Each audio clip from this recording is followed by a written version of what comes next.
അല്ലാഹു സുബ്ഹാനഹു വ തആല പരിശുദ്ധ ഖുർആനിലെ 105ാമത്തെ അധ്യായമായിട്ടാണ് സൂറത്തുൽ ഫീലിനെ അവതരിക്കുന്നത്. 5 ആയത്തുകളിലായി 23 കലിമത്തുകളും 96 ഹർഫുകളും ഉൾക്കൊള്ളുന്ന സൂറത്തുൽ ഫീൽ മക്കയിലാണ് അവതരിക്കുന്നത്. ഈ അധ്യായത്തിനു സൂറത്തു അലം തറ എന്ന നാമം കൂടിയും മഹാന്മാരായ മുഫസ്സിരീങ്ങൾ രേഖപ്പെടുത്തുന്നുണ്ട്.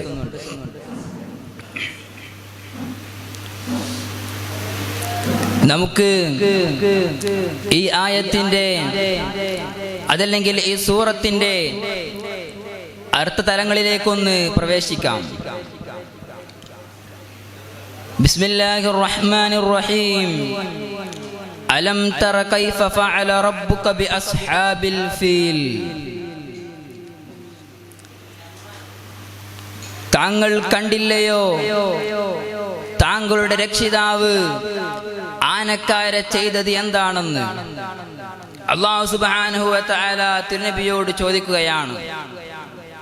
പ്രിയമുള്ളവരെ, ഈ അലം തറ എന്നതിനേക്ക് മഹാന്മാരായ പണ്ഡിതന്മാർ തങ്ങൾ അറിഞ്ഞില്ലയോ എന്ന മാനയും പറഞ്ഞിട്ടുണ്ട്.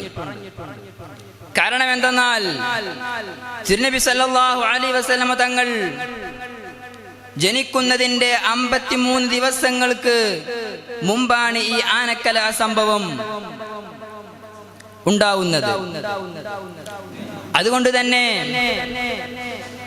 തിരുനബി സല്ലല്ലാഹു അലൈഹി വസല്ലമ തങ്ങൾ അതിനെ നേരെ കാണാൻ കഴിഞ്ഞിട്ടില്ല എന്നതുകൊണ്ട് തന്നെ തങ്ങൾ അറിഞ്ഞില്ലയോ എന്ന് വ്യാഖ്യാനം പറഞ്ഞ മഹാന്മാരുണ്ട്. പക്ഷേ അതിനെ ഗണ്ണിച്ചുകൊണ്ട് മറ്റു ചില മഹാന്മാർ പറയുന്നുണ്ട്, മഹാനരായ ഇബ്രാഹിം നബി അലൈഹിസ്സലാത്തു വസ്സലാം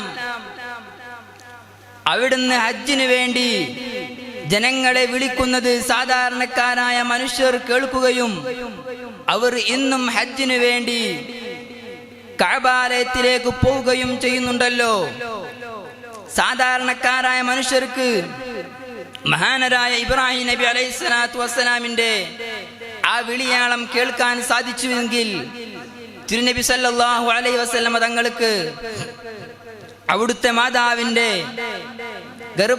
ഗർഭത്തിലിരുന്നു കൊണ്ട് തന്നെ ഈ ആനക്കല സംഭവം കാണാൻ സാധിച്ചിട്ടുണ്ട് എന്നാണ്. അലം യജ്അൽ കൈദഹും ഫീ തദ്ലീൽ. അവരുടെ വഞ്ചന അവൻ പരാജയത്തിൽ കലാശിപ്പിച്ചു എന്ന് അല്ലാഹു പറയുകയാണ്. വഅർസല അലൈഹിം ത്വയ്റൻ അബാബീൽ. അവർക്കുമേൽ നാം അബാബീൽ എന്ന് പേരുള്ള പക്ഷിക്കുഞ്ഞുങ്ങളെ നിയോഗിക്കുകയുണ്ടായി. ഈ അബാബീൽ പക്ഷികളെ കുറിച്ച് ഇമാം റാസി റളിയല്ലാഹു അൻഹു ഒരുപാട് വിശേഷണങ്ങൾ പറയുന്നുണ്ട്. ആ പക്ഷി പച്ച നിറത്തിലുള്ളതാണെന്നും അതല്ല കറുപ്പ് നിറത്തിലുള്ളതാണെന്നും കറുപ്പും വെളുപ്പും കലർന്ന നിറത്തിലുള്ള പക്ഷിയാണെന്നും മഹാനരായ ഇമാം റാസി റളിയല്ലാഹു അൻഹു അവിടുത്തെ തഫ്സീറിലൂടെ രേഖപ്പെടുത്തുന്നുണ്ട്. അതുപോലെ തന്നെ അതിന്റെ ചുണ്ടുകൾ പക്ഷിയുടെ ചുണ്ട് പോലെയാണെന്നും അതിന്റെ 2 കാലുകൾ നായയുടെ കാലിന്റെ രൂപത്തിലുള്ള കാലുകളാണെന്നും അതിൽ മഹാനവറുകൾ രേഖപ്പെടുത്തുന്നു. തർമീഹിം ബിഹിജാറത്തിൻ മിൻ സിജ്ജീൽ. അവർക്കുമേൽ ചൂടുകല്ല് എറിയുകയായിരുന്നു ഈ പക്ഷിക്കുഞ്ഞുങ്ങൾ. ഫജഅലഹും കഅസ്ഫിൻ മഅകൂൽ. അങ്ങനെ അവരെ നാം തിന്നുന്ന വൈക്കോൽ ചണ്ടികളെ പോലെയാക്കി എന്ന് പരിശുദ്ധ ഖുർആനിലൂടെ ഇതിനെക്കുറിച്ച് ഈ വിഷയത്തെ ഈ ആയത്തിനെ പരാമർശിക്കുന്നു. പ്രിയമുള്ളവരെ, ഈ സംഭവം ഉണ്ടാകാനുണ്ടായ പശ്ചാത്തലം മഹാന്മാര് വിവരിക്കുന്നുണ്ട്. യമനിലെ ഹിംസർ രാജാക്കന്മാരിൽപ്പെട്ട ദൂനവാസ് എന്ന് പറയുന്ന ഒരു ബൗദ്ധൈവ വിശ്വാസി ഉണ്ടായിരുന്നു. അദ്ദേഹം ആ നാട്ടിലുണ്ടായിരുന്ന 20,000-ഓളം വരുന്ന നസാറ സമൂഹത്തെ വലിയ കിടങ്ങ് കുഴിച്ച് അതിലേക്ക് തള്ളിയിടുകയുണ്ടായി. ഈ വിഷയത്തെക്കുറിച്ച് പരിശുദ്ധ ഖുർആനിൽ പരാമർശമുണ്ട്. കിടങ്ങുകാർ ശപിക്കപ്പെട്ടിരിക്കുന്നു. അന്നാരിദാത്തിൽ വഖൂദ് ഇദ്ഹും അലൈഹാ ഖുഊദ്. അതേ തീ കത്തിച്ചുകൊണ്ട് മുഅ്മിനീങ്ങളായ വിശ്വാസികളെ ആ കിടങ്ങിലേക്ക് അവർ തള്ളിയിടുകയും അതിന്മേലിരുന്നു കൊണ്ട് അവർ സന്തോഷിക്കുകയും ചെയ്തു. എന്നിട്ടോ വഹും അലാ മാ യഫ്അലൂന ബിൽ മുഅ്മിനീന ശുഹൂദ്. ആ മുഅ്മിനീങ്ങളായ മനുഷ്യരെ അതിൽ തള്ളിയിടുന്നതിൽ അവർ സാക്ഷികളാണ്. വമാ നഖമൂ മിൻഹും ഇല്ലാ അൻ യുഅ്മിനൂ ബില്ലാഹിൽ അസീസിൽ ഹമീദ്.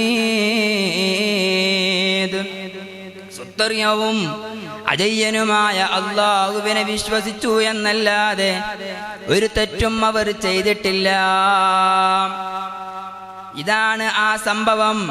പിന്നെ ഇവിടുന്നാണ് സംഭവങ്ങൾ ഉണ്ടാകുന്നത്. പ്രിയമുള്ളവരെ, ഇങ്ങനെ 20,000-ഓളം വരുന്ന നസാറ സമൂഹത്തിനെ ഈ ദൂനവാസ് എന്ന് പറയുന്ന ഭരണാധികാരി ആക്രമിക്കുകയാണ്. അതിൽ നിന്ന് ദൗസ് എന്ന് പറയുന്ന ഒരു ചെറുപ്പക്കാരൻ രക്ഷപ്പെടുന്നു. അങ്ങനെ ആ മനുഷ്യൻ യമനിൽ നിന്നും രക്ഷപ്പെടുകയാണ്. കൈസറ. അങ്ങനെ അദ്ദേഹം കൈസർ ചക്രവർത്തിയുടെ അരികിലേക്ക് പോവുകയാണ്. വഹുവ മലികുർ റൂം. അദ്ദേഹം റോമിന്റെ അധിപനാണ്, റോം രാജ്യത്തിന്റെ അധിപനാണ്. അന്നഹു നസറാനിയുൻ അലാ ദീനിഹിം. അദ്ദേഹം അവരുടെ ദീനിൽപ്പെട്ട നസറാനിയായ മനുഷ്യനാണ്. അദ്ദേഹത്തോട് ഇദ്ദേഹത്തിന്റെ കഥകൾ പറഞ്ഞപ്പോൾ, അദ്ദേഹത്തിന്റെ നൊമ്പരങ്ങളും നോവുകളും എല്ലാം പറഞ്ഞപ്പോൾ, ഫബിദാലിക സഅക്തുബു ലക ഇലാ മലിക്കിൽ ഹബശ. അദ്ദേഹത്തിന് ഈ വിഷയങ്ങളെല്ലാം അവതരിപ്പിച്ചപ്പോൾ ആ മനുഷ്യൻ പറഞ്ഞു, ഞങ്ങൾ ഒരുപാട് വിദൂരമല്ലേ ഉള്ളത്, അതുകൊണ്ട് തന്നെ ഹബശയിലെ രാജാവിന് ഞാൻ കത്തെഴുതാം. അദ്ദേഹം നിങ്ങളുടെ നാടിനടുത്തുള്ള പ്രദേശക്കാരനാണ്. അങ്ങനെ ഈ നജാശി രാജാവിനിക്ക് കൈസർ ചക്രവർത്തി കത്തെഴുതുകയാണ്. അങ്ങനെ നജാശി രാജാവ് 70,000-ഓളം വരുന്ന സൈനികരെ ഈ ദൗസ് എന്ന് പറയുന്ന ചെറുപ്പക്കാരന്റെ കൂടെ പറഞ്ഞയക്കുകയാണ്. അവരുടെ സൈനിക നേതാക്കന്മാരായിക്കൊണ്ട് അബ്രഹത്തിനെയും ഹരിയാത്തിനെയും നിയോഗിച്ചു. അങ്ങനെ അവർ യമനിലേക്ക് പോവുകയും ദൂനവാസ് എന്ന ഭരണാധികാരിയെ പരാജയപ്പെടുത്തുകയും ഈ പറയുന്ന യമൻ രാജ്യം അവർ കീഴടക്കുകയാണ്. പ്രിയമുള്ളവരെ, അങ്ങനെ പിന്നീട് യമനിന്റെ ഭരണത്തിന് വേണ്ടി ഹരിയാത്തും അതുപോലെ തന്നെ അബ്രഹത്തി രാജാവും കൂടെ സംഘടനമുണ്ടാവുകയും അബ്രഹത്തി രാജാവിന്റെ അടിമയായിരുന്ന ഒരു ചെറുപ്പക്കാരൻ ഹരിയാത്ത് എന്ന് പറയുന്ന സൈനിക തലവനെ വധിക്കുകയാണ്. ഈ വിവരം അറിഞ്ഞ കൈസർ രാജാവിന് വലിയ സങ്കടമായി. അങ്ങനെ അദ്ദേഹം പ്രതികാരം ചോദിക്കാൻ വേണ്ടി പുറപ്പെടുകയാണ്. അങ്ങനെ അദ്ദേഹം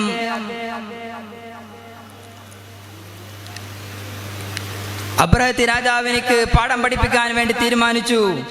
ഈ വിവരം അബ്രഹത്തി രാജാവ് അറിയുകയും അദ്ദേഹം ഈ നജാശി രാജാവിനെ സോപ്പിട്ട് മയക്കാനുള്ള തീരുമാനത്തിലെത്തുകയാണ്. അങ്ങനെ അദ്ദേഹത്തിന് വേണ്ടി അദ്ദേഹം വലിയൊരു കനീസ പണിതു. ആ കനീസയുടെ രൂപങ്ങൾ തഫ്സീറിൽ കാണാം. തല ഉയർത്തി നോക്കിയാൽ കാണാത്തക്ക വിധം അത്രയും ഹൈറ്റിലാണ് അതിന്റെ നിർമ്മാണം പൂർത്തീകരിച്ചത് എന്ന് തഫ്സീറിൽ കാണാൻ സാധിക്കും. അങ്ങനെ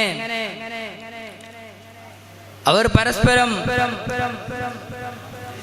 ഈ കനീസയിലേക്ക് ഹജ്ജിന് വേണ്ടി ആളുകളെ ക്ഷണിക്കുകയും അപ്പോഴാണ് അറബ് ഗോത്രത്തിൽപ്പെട്ട കിനാന ഗോത്രത്തിലെ ഒരു അറബി പയ്യൻ ഈ കനീസയിൽ അദ്ദേഹം കാര്യം സാധിക്കുകയും പ്രശ്നങ്ങൾ ഉണ്ടാവുകയും ചെയ്യുന്നത്. അങ്ങനെ ഇവർ കഅബ പൊളിക്കാൻ വരികയും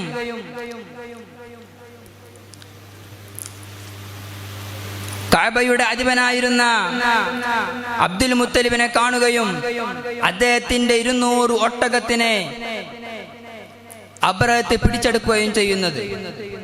അങ്ങനെ അബ്രഹത്തിന്റെ അടുക്കലേക്ക് പോയിക്കൊണ്ട്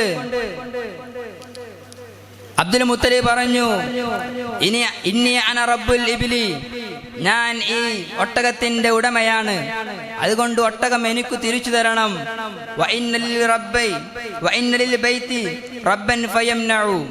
അതേ, ഈ കഅബാലയത്തിലേക്ക് ഒരു ഉടമയുണ്ട്, അവൻ നിങ്ങളെ തടഞ്ഞുകൊള്ളുമെന്ന്. അങ്ങനെ ഇതും പറഞ്ഞുകൊണ്ട് അബ്ദുൽ മുത്തലിബ് അദ്ദേഹത്തിന്റെ ഒട്ടകങ്ങളെയും വാങ്ങി തിരിച്ചു പോരുകയും ജനങ്ങളോടെല്ലാം പർവ്വത മുകളിലേക്ക് കയറാൻ ആവശ്യപ്പെടുകയാണ്. അങ്ങനെ അബ്ദുൽ മുത്തലിബ് കഅബയുടെ അരികിലേക്ക് പോയിക്കൊണ്ട് കഅബയുടെ കില്ല പിടിച്ചുകൊണ്ട് അദ്ദേഹം പാടുകയാണ്, ലഹുമ്മ ഇന്നൽ മർഅ യംനഉ റഹ്ലഹു فامنع رعالك لا يغلبوا لصليبهم يا رب لا أرجو لهم سواك يا رب فامنع منهم حماك إن عدو البيت من أعداك امنعهم أن يقربوا قراقا. ഇതും പറഞ്ഞുകൊണ്ട് അബ്ദുൽ മുത്തലിബ് കഅബാലയത്തിന്റെ മുറ്റത്ത് നിന്നും മാറുകയാണ്. അങ്ങനെ അദ്ദേഹം പർവ്വത മുകളിലേക്ക് കയറുമ്പോൾ ഒരുപാട് പക്ഷിക്കൂട്ടങ്ങൾ ഇങ്ങനെ വരികയാണ്. ആ പക്ഷിക്കൂട്ടങ്ങൾ ഇതാ ഈ അബ്രഹത്തിനെയും സൈന്യത്തെയും വധിച്ചു കളയുന്നു. പ്രിയമുള്ളവരെ, ഇത് ഇന്ന് ആധുനിക ഇന്ത്യയിൽ പള്ളികളെയും അതുപോലെ തന്നെ ദർഗകളെയും എല്ലാം മുച്ചൂടെ നശിപ്പിച്ചു കളയുന്ന ധിക്കാരികൾക്കുള്ള ഒരു മുന്നറിയിപ്പ് മാത്രമാണ് എന്ന് പറഞ്ഞുകൊണ്ട് ഞാൻ അവസാനിപ്പിക്കുന്നു.